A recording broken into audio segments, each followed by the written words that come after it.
red or blue. I could not care less about Texas, me and you. They created this give me country that don't value hard work.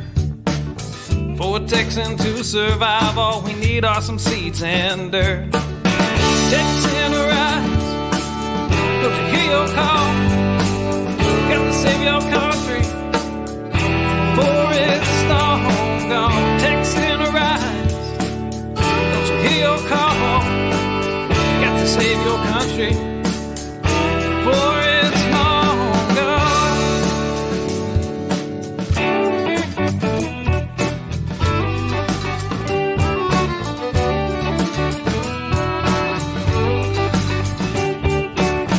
We believe in family and we value our community. Gladly lend a helping hand to a neighbor in need. And we don't believe that government should provide for all of society's needs. No, it's the pride of a Texan to give to others voluntarily. Texan rise, don't you hear your call? Gotta save your country, for it's long gone. Texan rise, don't you hear your call?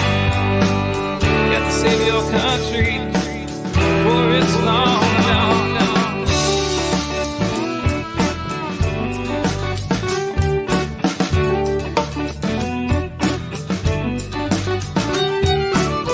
They like our tax dollars and they love our natural resources. They don't want to see us driving trucks, they'd rather see us riding horses.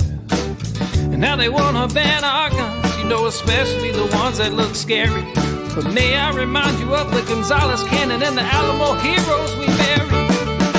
Texan rise, don't you hear your call? Got to save our country, for it's long gone. Texan rise, don't you hear your call? Got to save our country, for it's long gone.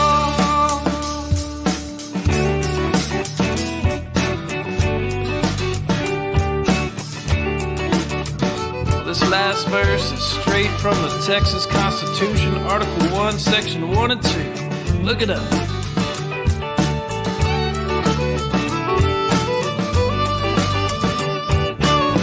Texas is an independent state, yet presently we suffer. We no longer possess the right to locally self-govern. And now it's time as a people in which all political power is inherent. And in such manner we find expedient, we reform or abolish our government. I said, Texan rise, don't you hear your call?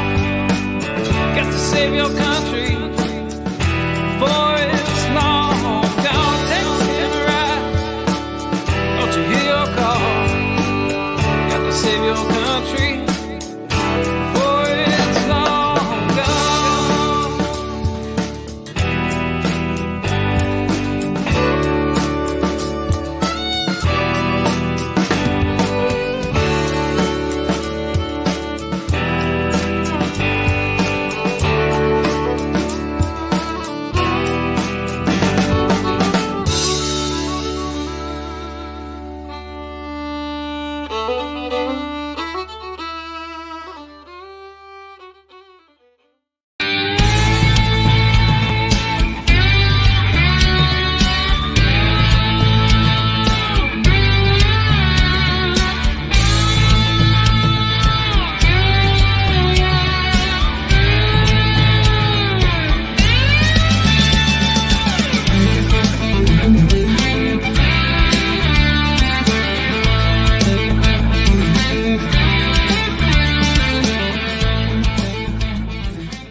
Good evening, everyone. It's time for that thing we do, right? In the middle of the week, grab our cup of coffee, decompress a little bit, talk Texit, and all things TNM. I'm excited. We're gonna have a great chat tonight. Man, my outfit is all blacked out, right? I mean, this is almost like the outfit that I was wearing when in the intro, right, where it showed me doing that speech. Almost. except a color tie because I honestly, if someone accused me of being dressing like Johnny Cash, I wouldn't take it as an insult, right? All right. Hey, look, we're going to go ahead and get kicked off. I want to thank you guys so much for being here tonight for our midweek decompress. For those of you that have not been on one of these before, I am Daniel Miller. I'm president of the Texas Nationalist Movement. And this is our late night coffee talk, that time in the middle of the week where I take a break from work, grab yet another cup of coffee. I mean, look, let's not pretend like I haven't been drinking this coffee all day, right? But a decompress. We talk about Texit. We talk about what's going on in Texas, the world, and just generally decompress. Plus, I make myself available to everyone for Q&A every single solitary week. We take a break. It's not one of these staged telephone town halls that you have these politicians doing. No, it's just raw, right? So if you would like to drop a question or comment, questions, I can't necessarily respond to all the comments because let's be honest, all these channels that we are streaming on all aggregate in the chat and it kind of scrolls like a slot machine, right? So Kara's in the other room in there doing production. She's making sure that we get the good questions over here so I can get them answered. But here's how you do it. If you're watching on on our YouTube channel, be sure to like and subscribe and hit that notification bell. There's your handy cheat sheet. Be sure to like and subscribe and hit the notification bell. That way you can get notified anytime we post a new video or go live. And of course, chat is active tonight. So, drop your questions in there. And, super chat is available. So if you feel like dropping some coinage in there to help us continue to get the word of the good word about Texas independence out, we sure would appreciate it. Or you can go straight to our website and donate. We'll talk a little bit about that later. Additionally, if you're watching on either of the Facebook pages, thank you for that. I love nothing more than sticking it to the man, right? But while you're over there, be sure to like and comment and share. Like, comment, and share. Let's spread the good word. But of course, if you include, the web address texitnow.org or a link to any of our pages on the Texit section, they won't let you do that. As a matter of fact, earlier today, they pulled down a post of mine from the TNM members group with a link to something on the Texit section. They pulled it down. They're again, outrage archaeology, right? We'll be talking a lot about that tonight because we've had a ton of questions. Additionally, if you would like to just submit your question via email, let's say you're watching on Twitter or whatever, you can drop it to that email address that actually is scrolling at the bottom of your screen right now, coffeetalk@thetnm.org. That's coffeetalk@thetnm.org. And I've got the window open over here. We always leave a healthy amount of time for your questions, right? It's just what we do. All right. I tell you what, let's jump right into it.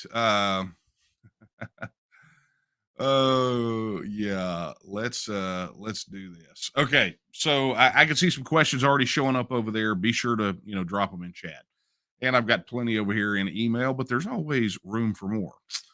All right, so obviously, over the last week, it has been pretty doggone hectic on the Texit front, right? Lots of media exposure. It's been pretty doggone phenomenal. Some of it tied to the Facebook lawsuit, which I'll get to here in a moment. But the rest of it is really all about Texit. I mean, I don't know if have been following us on social media, probably.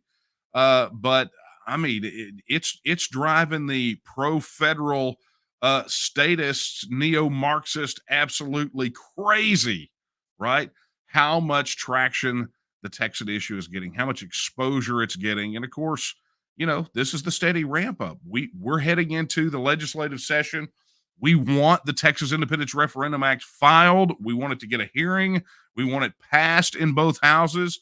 We want a vote on Texas independence in November of 2023. So we got to get loud. We got to get loud. Not just the TNM, but every one of us Everyone who supports Texit has got to get really loud, really vocal, really quickly. Again, one of the reasons we're doing battle with Facebook. We've watched as all of the opposition misinformation is getting pummeled out there on Facebook as a platform. You can hate it if you want to. Really and truly, people, please, for the love of Pete, don't send me any emails again telling me, well, you guys just need to get off Facebook. That's not how this works. We have to go where Texans are. Facebook is the most used social media platform for Texans, right? I don't care for it. I'm not a fan of it. I don't like it for a lot of reasons, right? I don't like it that they suppress our links. I don't like it, from a technical standpoint. I don't like it from a usability standpoint. I think it is way too complex. It's just too much. I don't like how they toy with the algorithm. There's a lot of reasons not to like it. I don't need anyone sending me emails and filling up my inbox telling me that. I get it. But this is where Texans are, and so this is where we have to go, right? But, I'm seeing people post this misinformation from the opposition, but, we don't have the ability to counter that in comments just by posting a link to the Texit section that answers all of that. Right now, what they're going to do is they're going to mess around, and I'm just going to go spin up a separate site. I'm going to copy all the content over, and then I'll just tell you, go use those links, right?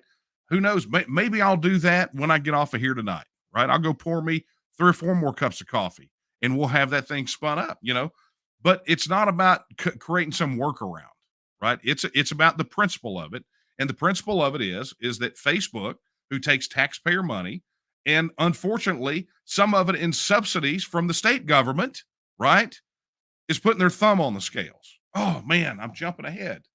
I didn't want to hit the Facebook thing first.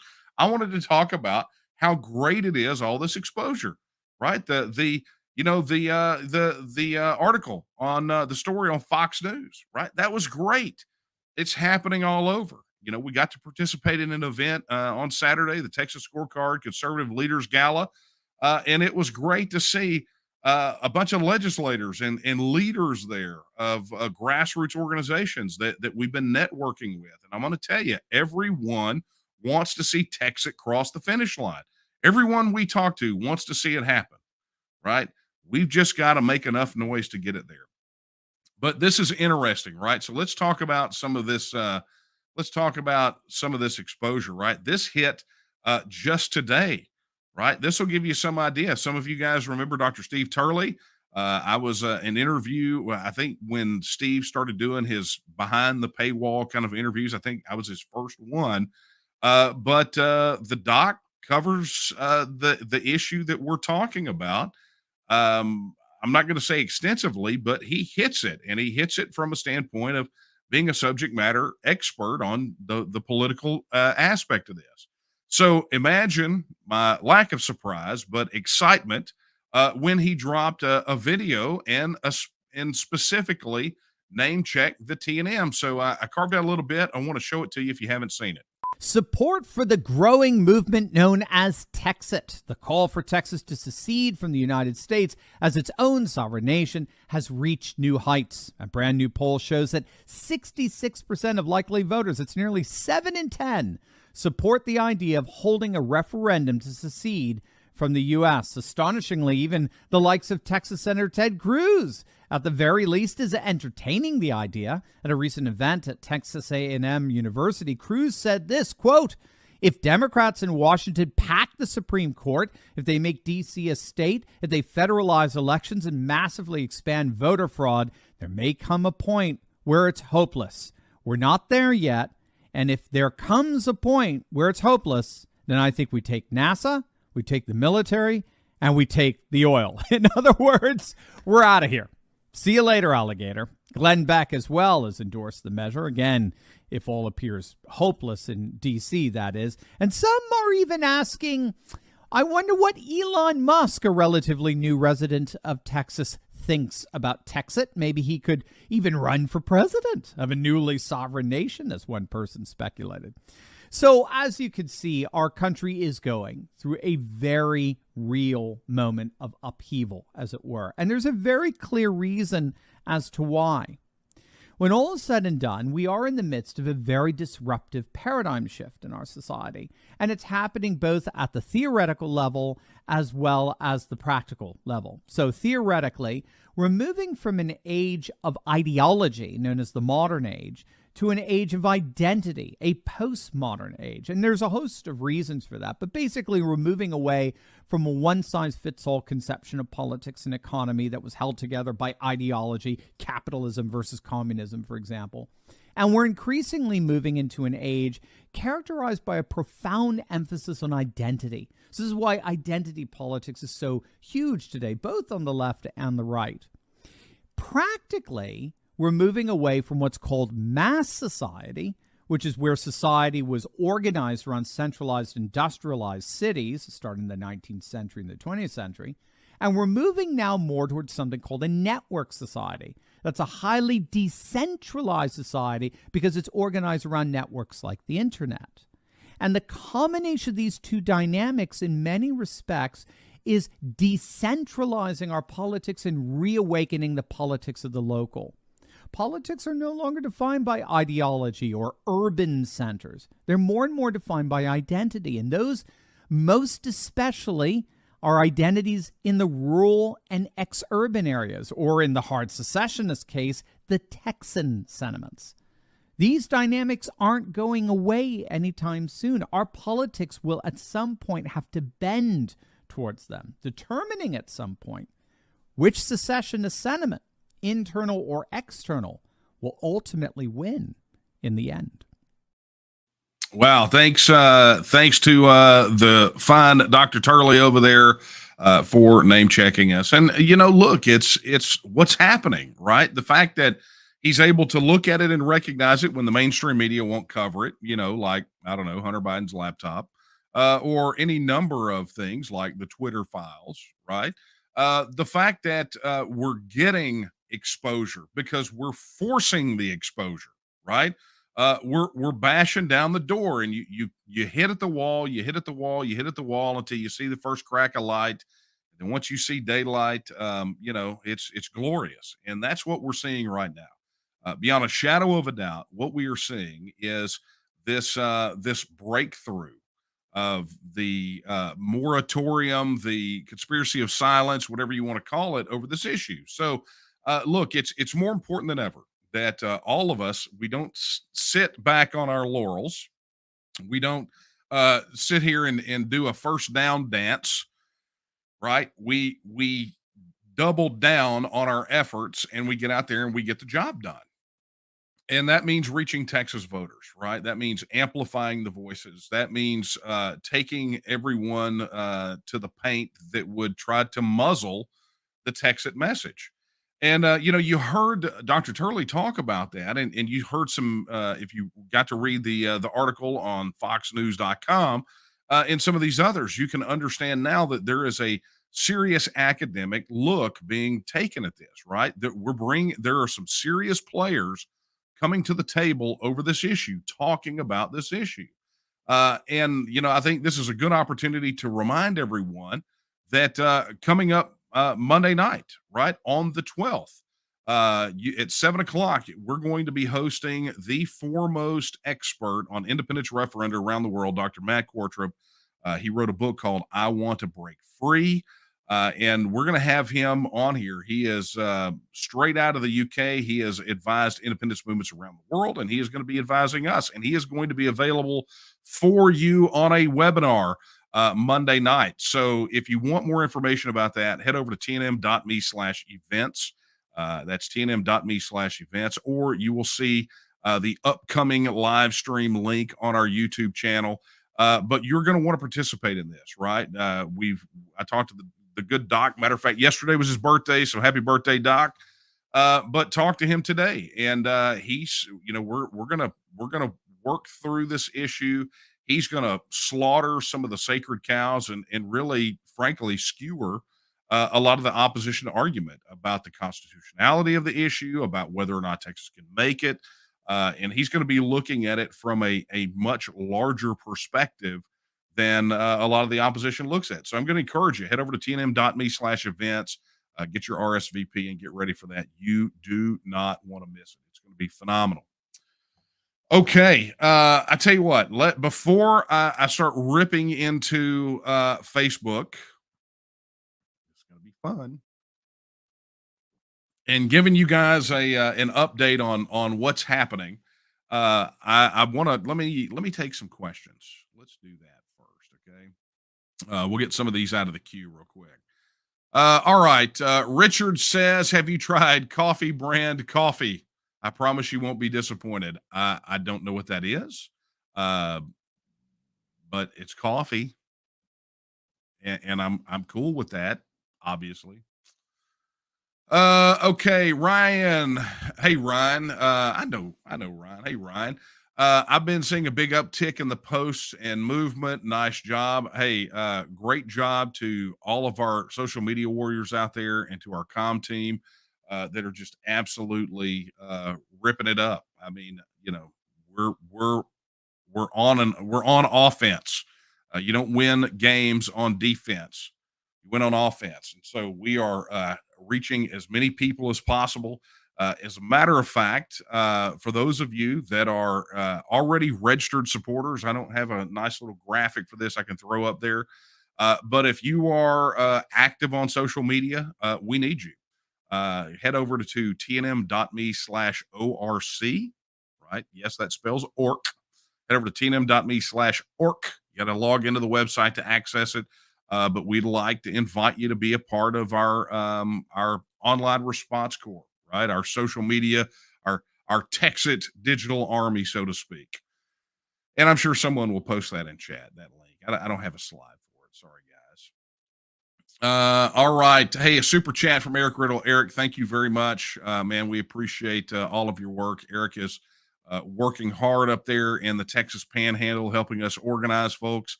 And I would encourage you, if you are up in that, well, frankly, wherever you are in Texas, connect up with your nearest local group. Eric is working all over the Panhandle, so get plugged in. You want to connect and network with people who are aligned with your goals and your values. And if your goal is Texas independence and your values are freedom, liberty, and independence, then you definitely want to plug into our local groups. Okay. Let's get down to this one. Okay. John says, "Can you explain the legislative council process?" I think you said they blocked the bill a few sessions ago. All right. So this is an interesting one, right? And this is a good question, John. I covered it a little bit when I talked about the bill last night. And what I did was I pointed everyone, if you want to understand the bill process, if you go to the TNM website, if you're a registered user, right, if you have declared your support by going to tnm.me/vote,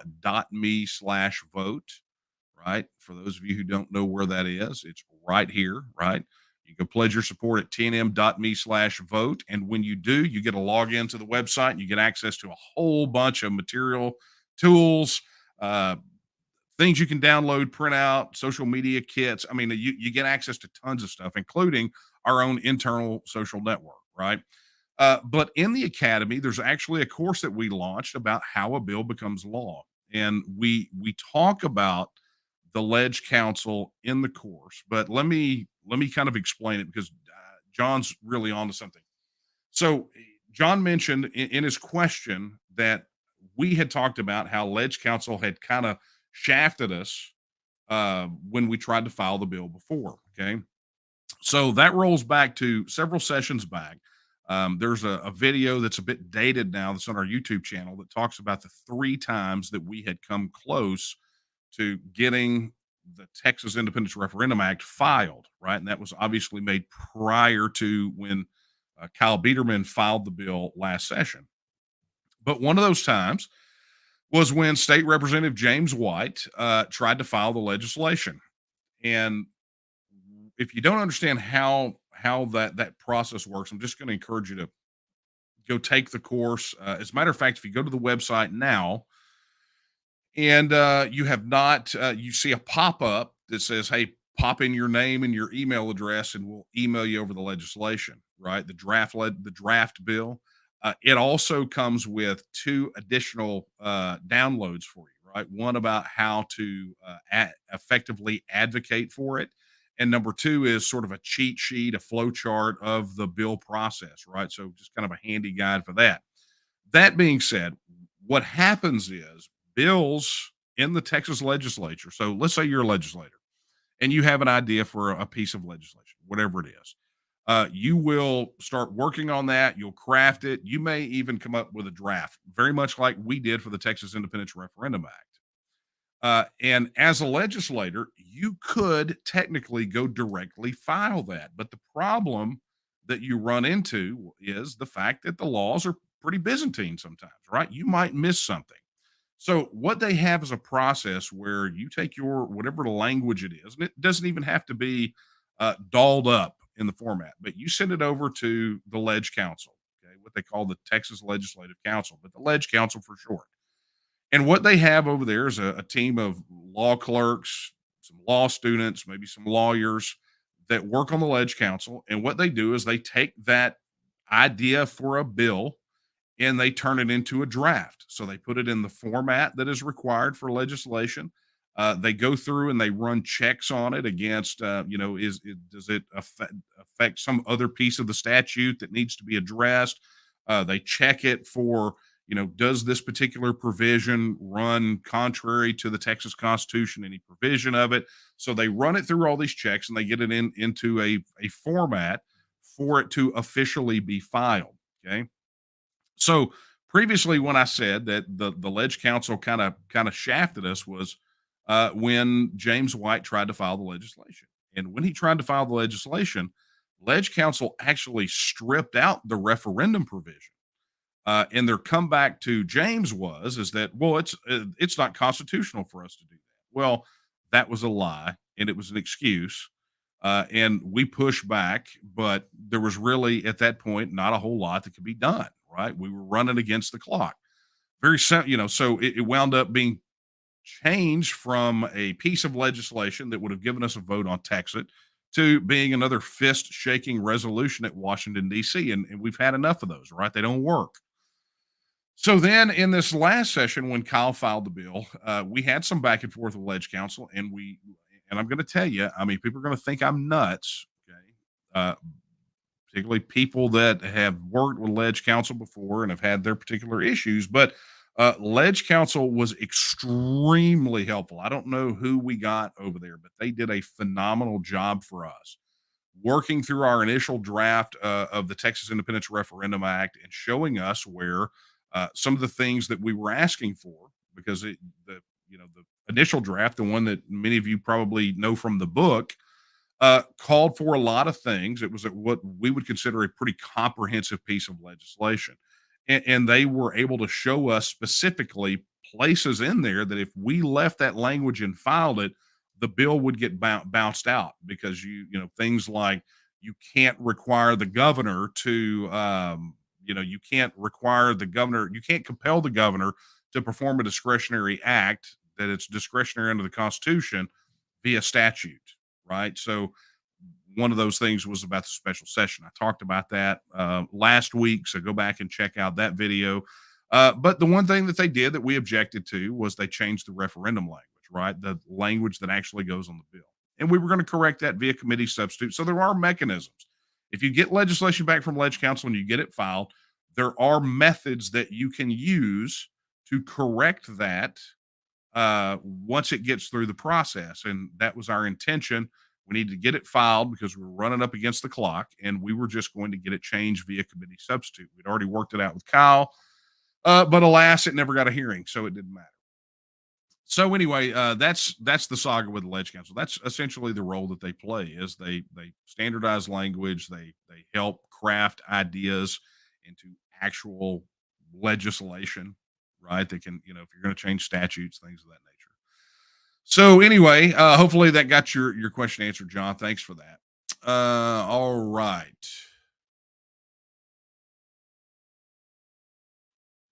Okay. Oh, here we go. Hey, look, there's another super chat from Christina. Christina, thank you very, very much. That is going to be super helpful. our legal expenses are going to start racking up soon, even more so. So we'll talk about that here in a minute. But thank you very much for that. All right. Let's take a look at this one. Okay. Cario the Wolf says, when it comes down to it, can we leave with a vote, or the worst outcome? Are we going to have to fight for our freedom? What do you think? Look, it's about the vote, right? And one of the things you're going to hear specifically, I believe the good Dr. Quartrip is going to address is this fear mongering about Civil War II, America harder, right? I talk about it in the book. I talk about the impracticalities of it in the book. It's answered ad nauseum on texitnow.org. I talk about it when I'm out giving speeches, probably, depending on what's going on in the world, the question comes up quite often. But at the end of the day, we have to be committed to putting this question to the people of Texas. And it's simple. Article 1, Section 2 says it's a question that's left up to the people, right? And so we want the people to participate in this for a whole lot of reasons, which I'm sure the good doctor would go into, and I don't have time to get into tonight. But we're accusing the federal government of violating our rights. We're accusing politicians here in Texas that stand between us and a Texit vote of ignoring Article 1, Section 2 of the Texas Constitution. So, why would we want to ignore Article 1, Section 2? Right? It doesn't make any sense to abrogate a right to stop people from abrogating our rights. Does that make sense? I hope so. Okay. I tell you what, let me get to, let's talk about the Facebook lawsuit, and then I'll get to some of the questions that have come in via email. A reminder, if you'd like to submit questions for tonight and you have some comments, be sure, if you're watching on either of the YouTube channels, drop them in chat. We'll get them entered into the queue. If you're watching on any of the Facebook pages, be sure to drop it in the comments, and, questions in with a question mark. So be sure that it's phrased in the form of a question, so we know it's a question. And then, of course, you can always drop it in via email send an email to coffeetalk@vtnm.org. That's coffeetalk@vtnm.org. Yeah. All right. This is going to be fun. Yeah, I see some great ones coming in here. All right. So let's talk about the Facebook lawsuit. So many of you may have expected that I would be on here tonight talking about how it went in court this morning, except for one thing. We wound up not going to court this morning. It seems that overnight, Facebook's lawyers, I guess it was night before last, filed to have the case removed from state court, right? This is a state law we're suing under, from state court to federal court. So as it stands right now, it is technically, and we can bring Paul Davis on here to talk about this at some point, but it has been removed to federal court in Beaumont. Oh, the irony! Oh, the irony! It burns, right? But the case has been removed to federal court, and by the time it's over with, I am fairly certain. We've talked about this. I am fairly certain that Facebook is going to try to get it removed to a federal court in California. So that hasn't happened yet. It's still technically here in Beaumont, which ought to be fun, right? At least it's close. I don't have a far drive to go to. But, they're going to reset it. So literally, friends, this is it. We filed the suit at the beginning of November, right? We filed it at the beginning of November. This is still the emergency temporary restraining order. We still haven't gotten the first hearing for an emergency temporary restraining order. I mean, it's been a month. It's been a month. I mean, it doesn't seem like that much of an emergency, although the law says otherwise. So this is going to be quite interesting. Now, I would like to say that this was a surprise. It was not. As a matter of fact, our attorney told us that this was very likely to happen, that they would be trying to move this to federal court. And you know what? That's fine. Right is right. And we're going to go fight this thing out as much as we possibly can. And as I said before, we're doing it for you. right? I'm not a big fan of Facebook, but I'm also not a big fan of surrendering the largest social media platform used by Texans to the opposition, especially when we're going to need it. We need this. We have to win this fight now because you play out the scenario, right? We get through the legislative session and we get the Texit bill passed, and all of a sudden now the campaign starts, and we've got a vote on the horizon in November 2023.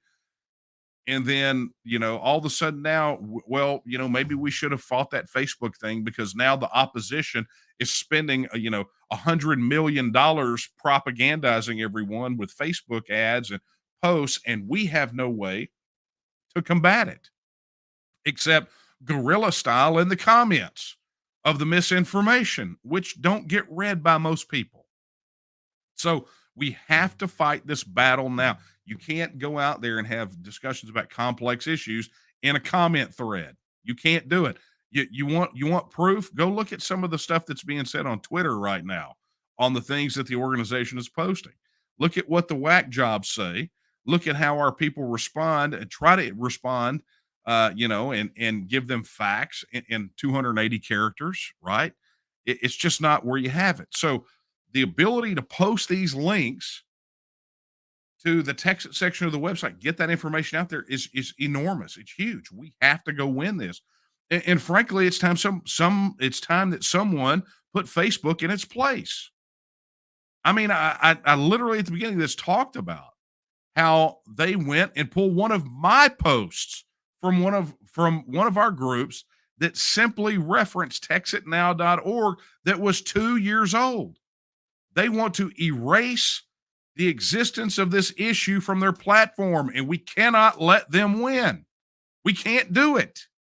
We cannot let them win. So if we're going to dominate, right, if we're going to go out there and we're going to prove that we can win this referendum, then the first thing that we do is we go win the digital battlefield, right? We go out there and we beat the tar out of these guys. And when they violate Texas law, which is essentially what we're asserting in this, then we make them pay a wicked price. And I think it's going to be interesting. Now, I haven't talked to our attorney about this, but I think it's going to be interesting to see. Now that it's been removed to federal court, I'm pretty sure that Meta, aka Facebook, is going to argue against the constitutionality of it. And I want to see if our Attorney General, Ken Paxton, is going to jump in here with us and do battle. We know he's already done battle over this issue, over this particular law in court, right? It's already passed through the Fifth Circuit, who said it was constitutional, but stayed the Attorney General's ability to sue on it. But I want to see if the Attorney General's office is going to jump in on this thing, right? Are you going to jump in and defend Texans? Because it's not just about the TNM. It's not just about Daniel Miller. It is about everyone in Texas that wants to have the ability to post a link to texitnow.org. And from our viewpoint, it's us today, but what will it be tomorrow? What will Facebook decide is just beyond the pale tomorrow? What is next? So we go do battle, not just for us, but for all Texans and for the very principle of freedom of speech. Because let's be honest, the moment that Facebook took the first dollar of taxpayer money, then they were bound to respect our rights, right? If they just wanted to have a dippy little platform and didn't want to suck on the government's teat, right, and take our tax money, it would be a different story, right? We might say, you know what? It sucks, but it's their company. They can do with it what they want. But unfortunately for them, they let their greed get in the way. Their ability, they want to make profit off taxpayer money. They fed at the trough of money that you and I pay. And so therefore, they're going to have to suffer with the obligations that come with it. And that says you don't put tape on our mouth, you don't tie our hands, and you don't prevent us from sharing the truth about Texit on your platform. Simple as that. You don't get to violate Texas law and get away with it. So we'll keep you posted, waiting to see when that hearing is going to be set. I mean, this is the slowest emergency I have ever seen. the slowest. I mean, it's insanity, pure insanity. But we will keep you posted. But interestingly enough, when you think about why this Facebook lawsuit is going to be so important, think about the Twitter files, right? We talked about, I mentioned those the Twitter files earlier. If you don't know what I'm talking about, it's basically Elon Musk's transparency dump from all the stuff that Twitter did, working hand in hand with the federal government to suppress information about the Hunter Biden laptop, right? The one that had all the incriminating evidence on it, that had all of the goods, right? Where all these intelligence experts came out from the federal government and said, "Oh, it's a disinformation operation." I mean, you get into all that, and that's not what this is about. But interestingly enough, I think the question presents itself is if Twitter pre-Musk held hands with the federal government, and particularly the DNC, and people inside of Twitter took marching orders from them, from the feds, and from the DNC to suppress information they didn't like, then I think the greater question that should come out in this lawsuit is who told Facebook to put their thumb on the scales? Who made the decision at Facebook, or who pressured Facebook to silence Texit supporters? I think that story is going to be the most telling in this entire lawsuit process. So stay tuned, my friends. The saga is not over. And I anticipate that it's going to be some phenomenal drama as we get ready to roll into the new year. All right. So let me take a look over here. Okay, let's get to some questions. How about that? All right, here we go. Hey, Jip V. Okay, thank you so much for the super chat. Appreciate that. It says last week, looks like some of this is chopped off, about a fictional show where Texas is an independent nation, Jericho, 2006. Post-nuclear bomb U.S. in the second season, the Republic of Texas helped the good guys out big time. That's right. Our fam were big fans of Jericho, and sure enough, in a post-nuclear America where there was, it's big long. So I'm not going to spoil it for you, but interestingly enough, as the rest of the United States has broken up, they're sitting smack in the middle is the independent Republic of Texas. As a matter of fact, from time to time, we will sneak that image from that TV show. It's a frame from that show where they show the embassy, the independent Republic of Texas embassy, right?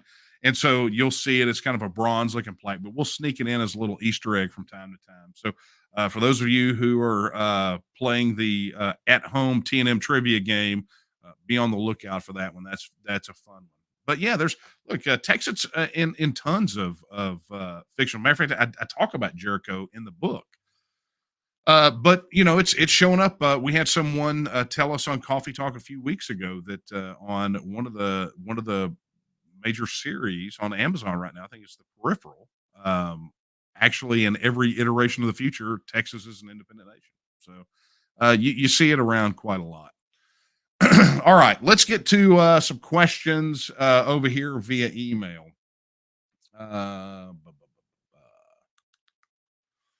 Let's find. Oh, here we go. Here it is. Sorry, guys, I couldn't find where to start. If you saw how many unreads are in my inbox, that would totally what just happened there would make sense.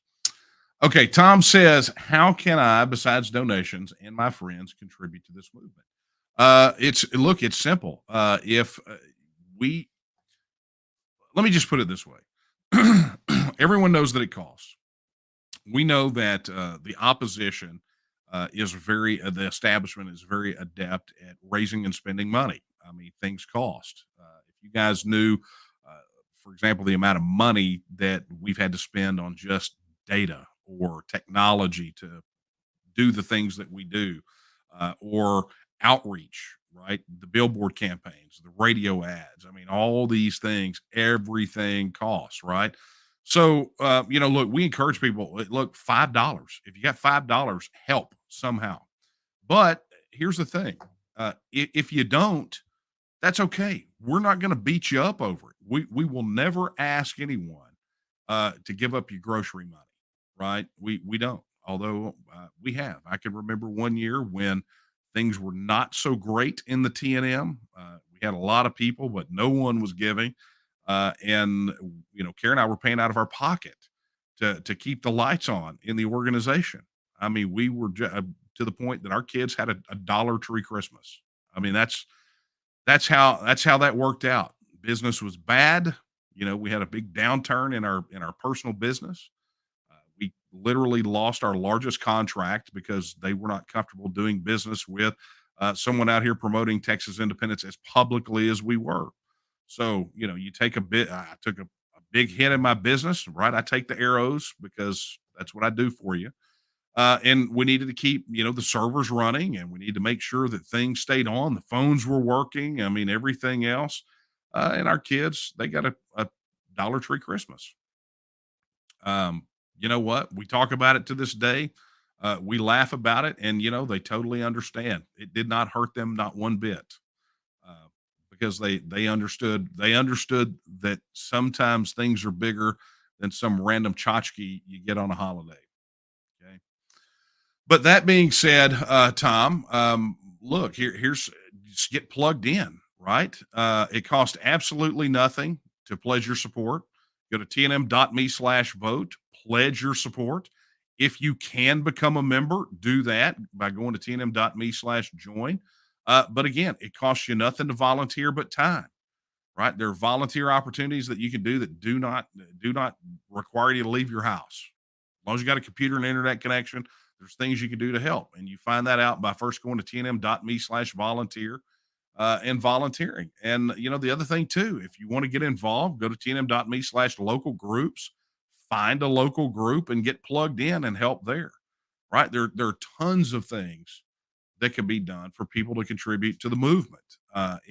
Many hands make light work. When we don't have hands to make that work light, we have to pay for things. And if we can't pay for it, then sometimes things don't get done. But there is no cost to participate. We appreciate it if you can contribute or become a member. But that's not what this is about. That's just a means to an end. At the end of the day, all political power is inherent in the people. If you have enough people, then it doesn't matter whatever else you got or don't have, right? Whatever you have, don't have, doesn't matter, because all political power is inherent in the people. So it's always about the people movement. And look, you don't even have to do it in an organized fashion.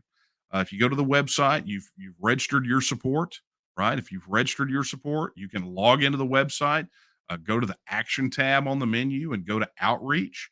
And there are things there you can do. It gives you your QR code that you can share to help us connect with other Texans. There's even a paper flyer that generates specifically with your code on it that you can print out and, give to anyone you want, right? There's tons of ways to help without having to make a donation.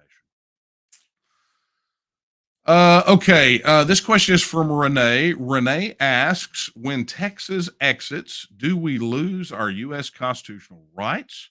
Are all our U.S. constitutional rights in the Texas Constitution, in particular our freedom of religion, right to bear arms, and free speech, of course, among many others? All right. So I'm going to give you a technical answer, and then I'm going to tell you the real answer.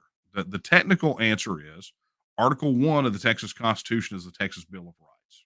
Okay. And that's where you will find rights enumerated. So that's the technical answer.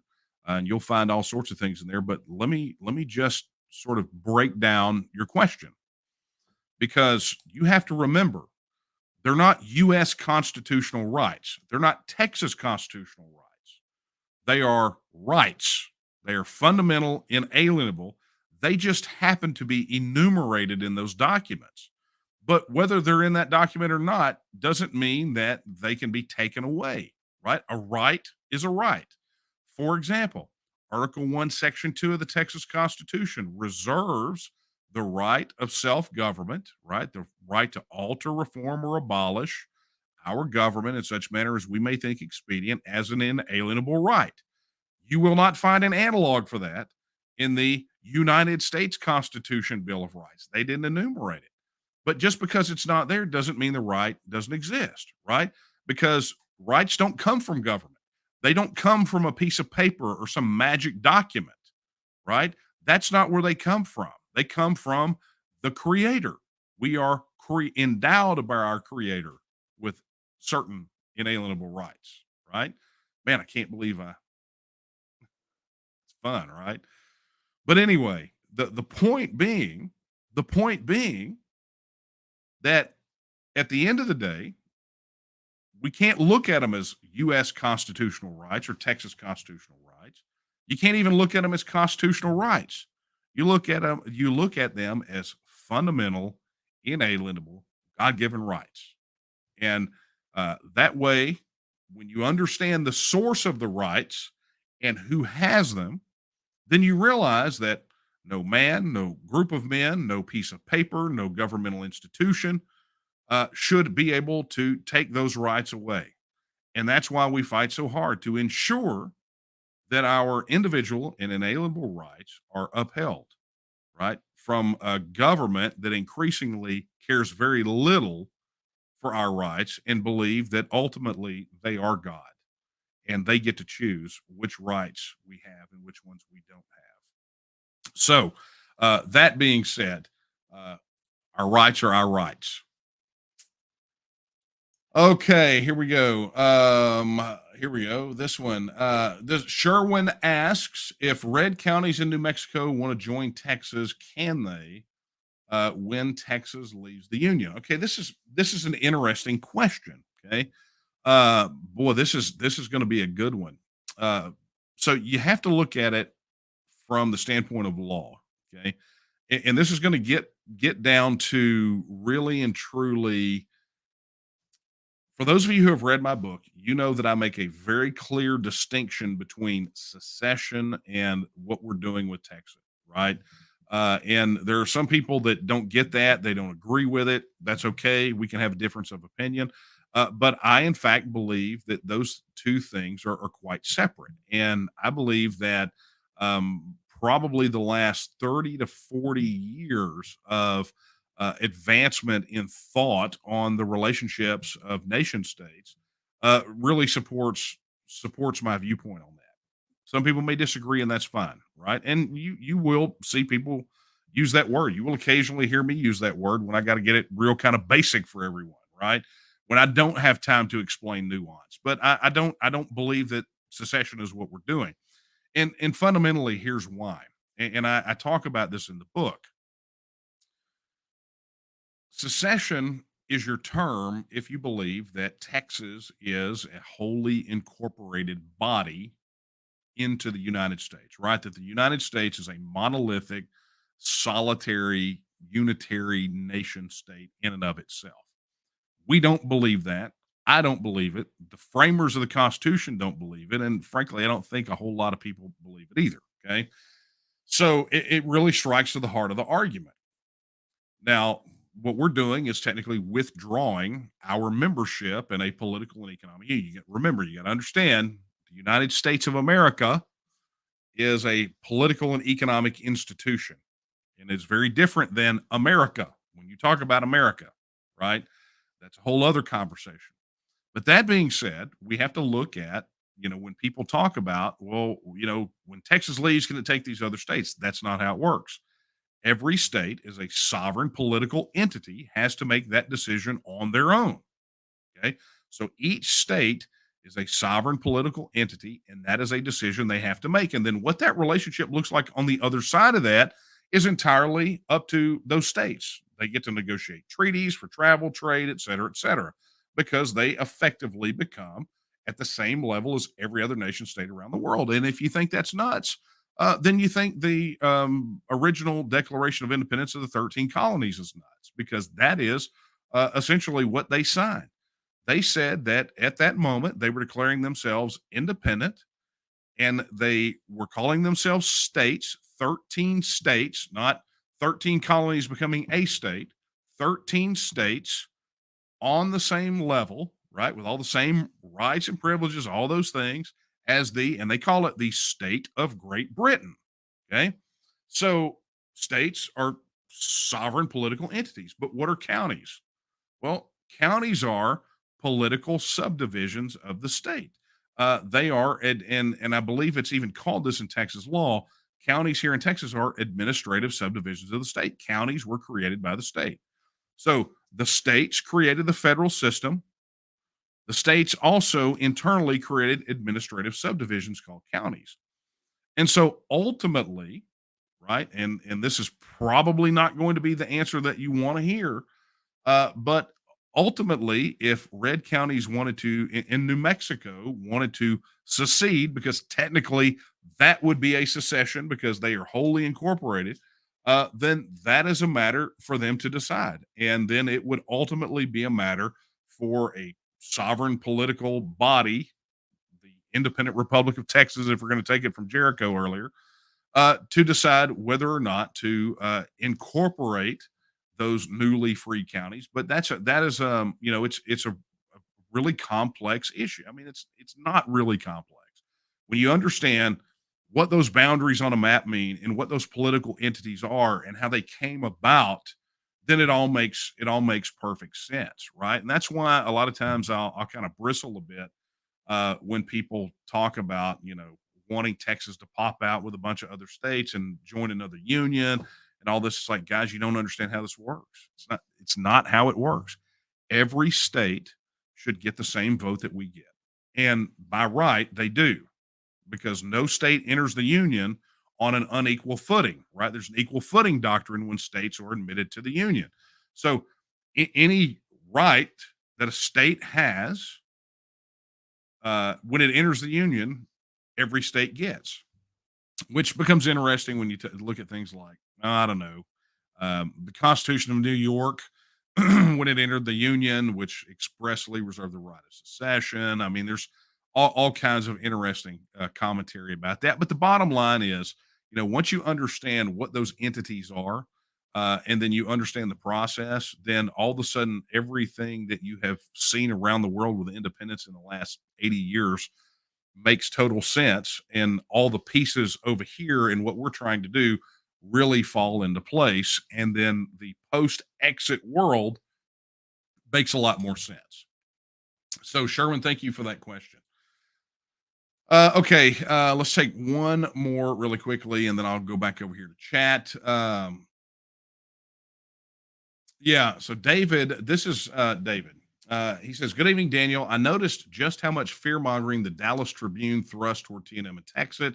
I viewed an earlier video on YouTube by the Dallas Tribune, and they kept invoking images of the Confederacy and other racist connotations and kept referring to us as extremists. Very racist of them to pull this race card junk, and I'm part black. My wife and I keep spreading the correct info on Texas." So, David, first off, let me tell you, thank you for that. We got to go out there and fight the good fight. But look, this is just, it's the tip of the iceberg. I cannot remind everyone enough that the opposition is going to fight but understand this is all they've got. I mean, this is literally it. What they're doing right now is apoplectic as they're telling us two things. Number one, they're telling us that we're over the target, right? You only get flack when you're over the target.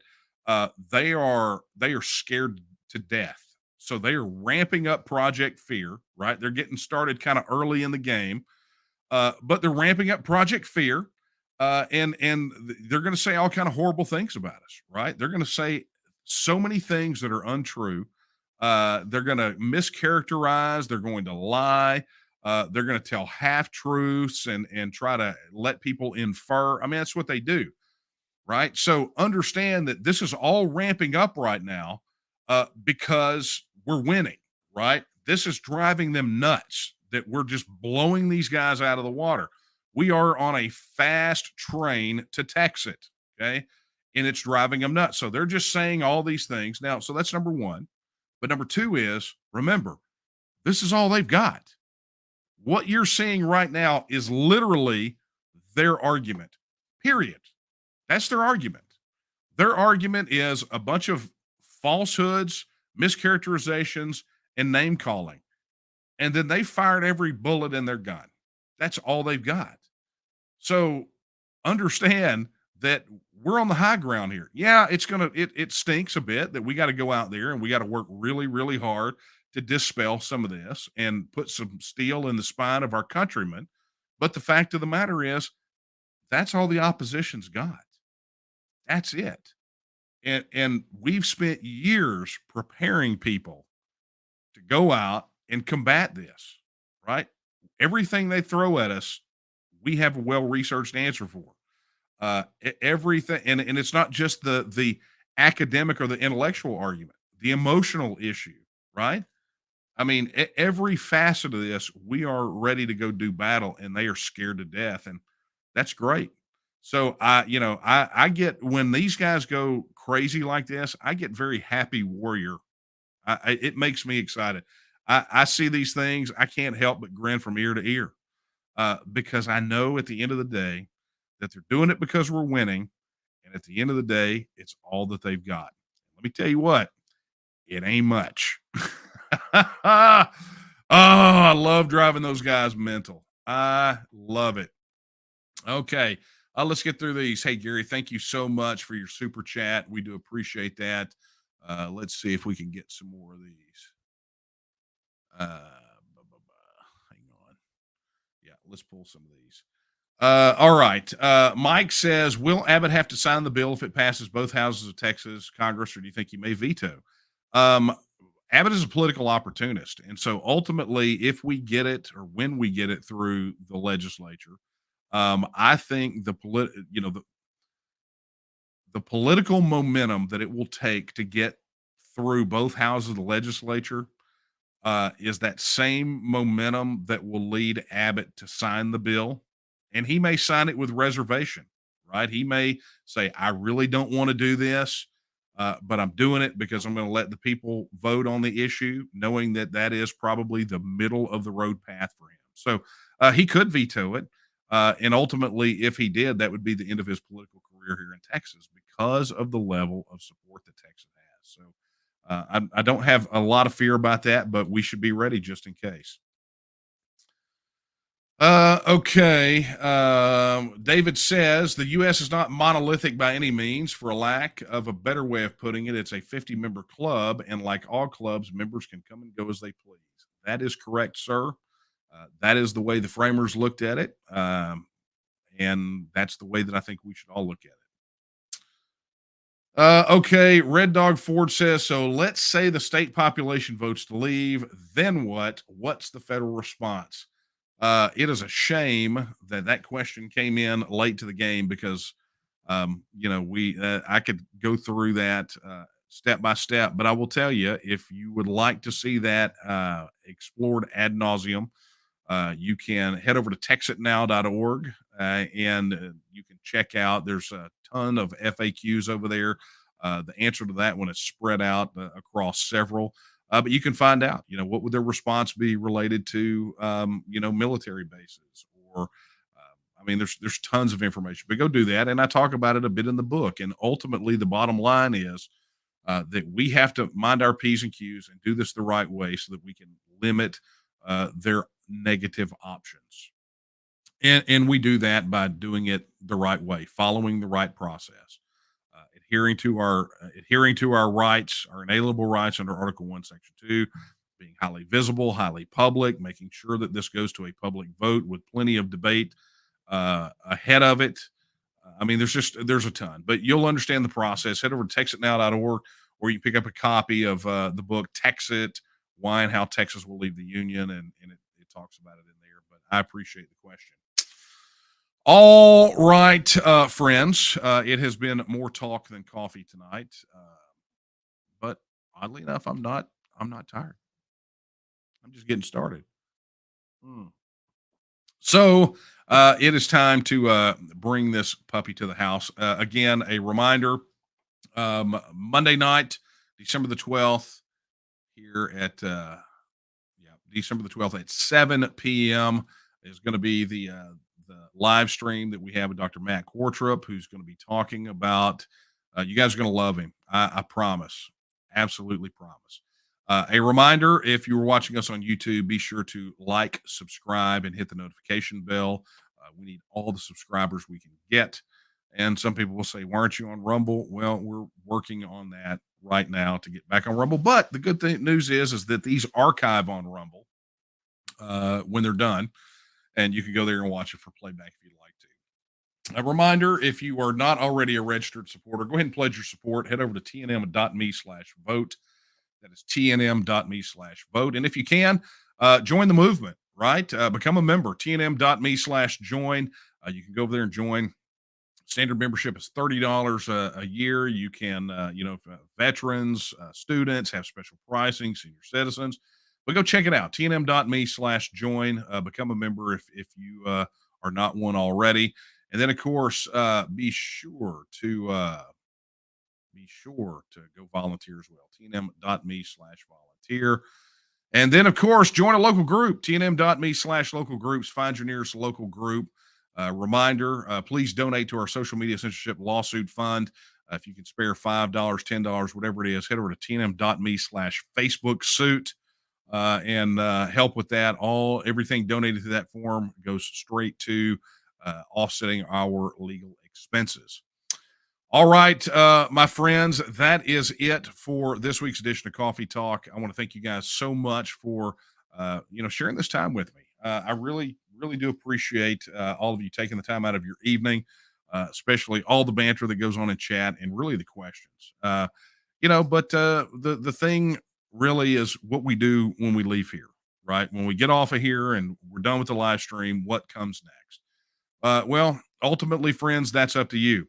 And so I will leave you tonight with the words that I leave you with every week. They are not my words. They are the words of Sam Houston when he said that Texas will again lift its head and stand among the nations.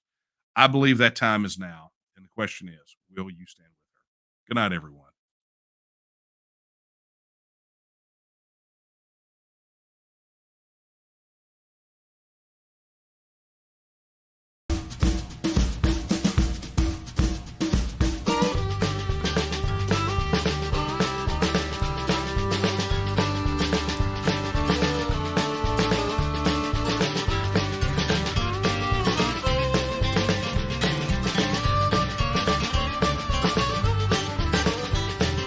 If you feel you've no real voice, and at the polls there's no good choice, and the best is a lesser evil, just who?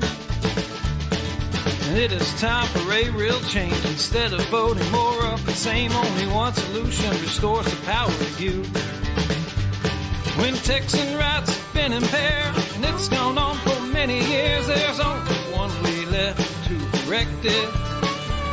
You know Texans are the best to decide the future of Texas, so pledge your vote today for Texas.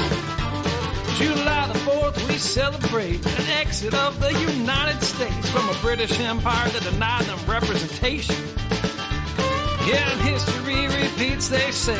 Britain's past became their fate when a Brexit vote restored Britain's status as a nation.